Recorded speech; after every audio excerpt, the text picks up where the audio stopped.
what's up, YouTube? It's Richie from Boston. It's the 12th of April, 2017. And to kind of bolster the video that I just put up about the alien invasion and why I think the sudden jump in technology has occurred, I am going to turn it over to Gon Shimura, Face Like the Sun.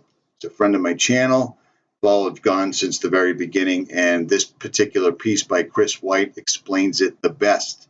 Links will be in the description. Check this out. The transhumanist movement, it really is a cover. It's a cover for the far more sinister event that's coming. And I think on the one hand, it provides the technology that makes some of these things happen. But it's also man saying, look, we can do it. We can truly pull ourselves up by our own bootstraps. We can take advantage of our own evolution. We don't have to wait. Because again, if it's predicated on we've evolved this far, why shouldn't we continue evolving? And if we have the technology to overcome death, to overcome disease, I mean, why wouldn't we, right? I mean, that sounds right. If there's a little baby that's dying of some awful disease, and we have the power to go in and actually rearrange the DNA and the genes and make things right, wouldn't we be barbaric not to do that? See? So this becomes sort of the heartthrob that we like, oh, we better do this, right? And, you know, I think there probably are some decent things that could be done. Like anything, any kind of technology, there's always room for good. But I really think that we're getting into an area that we should not play with. Because we're now rearranging the Legos that God created. And he's like, don't rearrange those. We're going into the source code. That's what we are. I mean, if you think about DNA, what is it? It's source code, right? God made the source code. Through sin, the source code got kind of scrambled and mixed up a bit. Through the incarnation, the cross, and the resurrection, God has promised to restore our source code to how it ought to be, and probably even upgrade us a bit. Do you think that there was something genetically changed with mankind in the fall? Yeah, Genesis 3? Yeah, I do actually. Okay, it's fascinating that you asked that, because before he even answers that, I also believe firmly that the DNA code was changed, because what they call Neanderthals is nothing more than humanity before we were limited to living 125 years.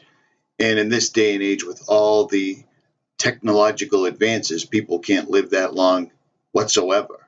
But I digress. Even evolutionists have pointed that there was some record of an event in the life of the original man. The record of the event actually did affect something.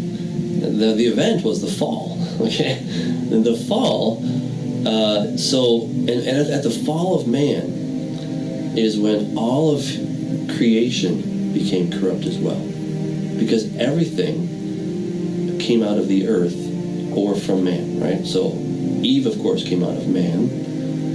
Man came out of the dirt itself, out of the dust. And there's this connection. In Hebrew, you see the word Adamah. It's talking about the soil or the land, and Adam, who comes out of that. So it's kind of like God takes all this dirt, he puts it together, he blows his spirit into man. And whatever happens to man, the condition of man will be the condition of the earth. So if man is good, the earth is good. If man is decayed and corrupted, the earth becomes corrupted.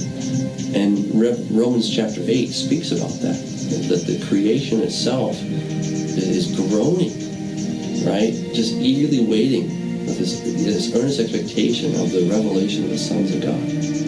When Jesus came, he had the X chromosomes given to him by his mother, but his father, genetically speaking, is the Holy Spirit, right? So the Holy Spirit provided X's and a Y chromosome, because the Y is passed from father to son. Women do not have the Y chromosome. So he did not have Adam's Y chromosome. So he got a new Y chromosome. And so Jesus becomes the second Adam. Right? Adam was the first, right. Jesus is the second Adam. And now to be part of God's kingdom, we have to be reborn. We have to have a new birth, become a new creation. We're going to be part of that second Adam. We're all born naturally as sons of the first Adam, right. But we have to be born again as sons of the second Adam. Right? So, and I really think that all this is going to ultimately be realized in a new DNA package for us.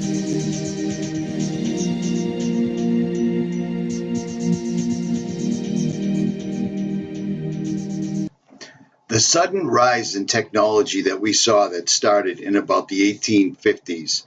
Before that, we were relegated to horse and buggy. And then suddenly, the 70 years that the fallen angels were locked up for came to an end. And they've been released. And what you're looking at right now is where we stand right now. Transhumanism is on the forefront of technology. These people are literally racing us to the edge of the cliff. They know that AI will instantly, if it already hasn't, will overcome humanity, and we're being urged to upgrade our brains with the spider web-like component called the neural lace, or perish. The elites are simply uploading their consciousness into devices like this where they can live forever, or so they think. This is no surprise. This is nothing new. We were warned of this in many ancient writings, and I know that lots of people think the Freemasons wrote the Bible.